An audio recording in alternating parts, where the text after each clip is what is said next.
In the wake of World War II, the U.S. government is engaged in a large number of secret medical experiments designed to help win the Cold War. Developing techniques for mind control to create a so-called Manchurian candidate. What is the extent of these brainwashing experiments? How did the CIA become involved in such far-reaching and disturbing research? In May 1953, scientists at Porton Down are researching one of the most lethal nerve agents known to man, sarin. The experiments are conducted on military volunteers, but the young servicemen have no idea what they are letting themselves in for. On the board there was a separate notice typed, which said in so many words, volunteers wanted to help find a cure for the common cold. By volunteering, Ken Earl becomes an unsuspecting guinea pig in the war against the Soviets. On May 4th at Porton Down, he and 5 other Air Force men are led into a small room by 2 technicians. We were told by the 2 men to roll up the left sleeve.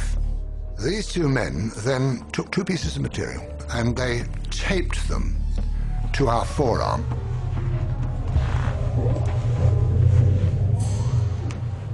They then gave us each a respirator and that we were not, under any circumstances, to take off the respirator.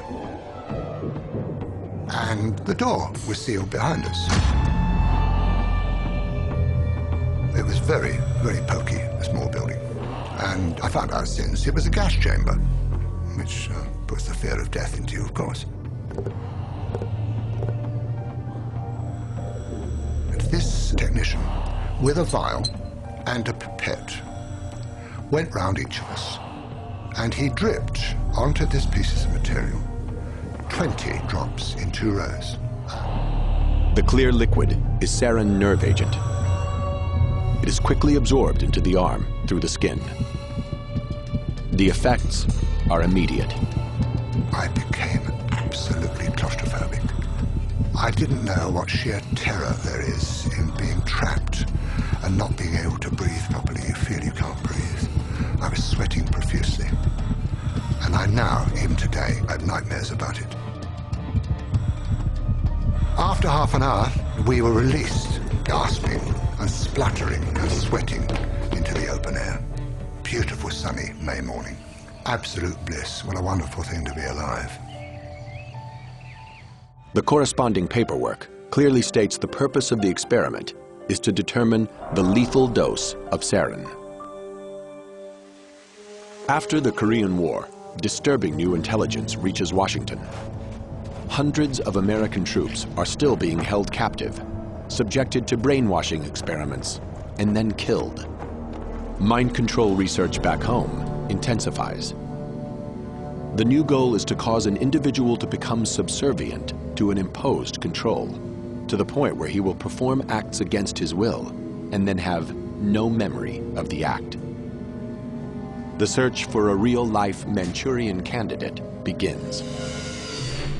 To produce such an assassin, the CIA faces 2 main challenges: how to induce amnesia and how to program in new behavior. In 1957, Dr. Ewan Cameron, an eminent psychiatrist in Montreal, believes he has the answers. Cameron applies his techniques under the guise of normal therapy. It was a 3-part technique which started with an effort to wipe out past patterns of behavior. And this was accomplished through the use of particularly intensive, repeated, high-level electroshocks until no more convulsions could be elicited from a patient.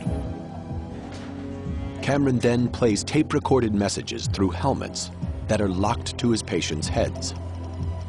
This psychic driving forces them to listen to repetitive statements for weeks on end to program in new behavior. Now, the final phase was to try to wipe out all recollection of what had happened, and that was accomplished by putting people to sleep for 30, 40 days, accompanied by different kinds of cocktails of drugs. Now, that's not any kind of therapy. That's a brainwashing experiment.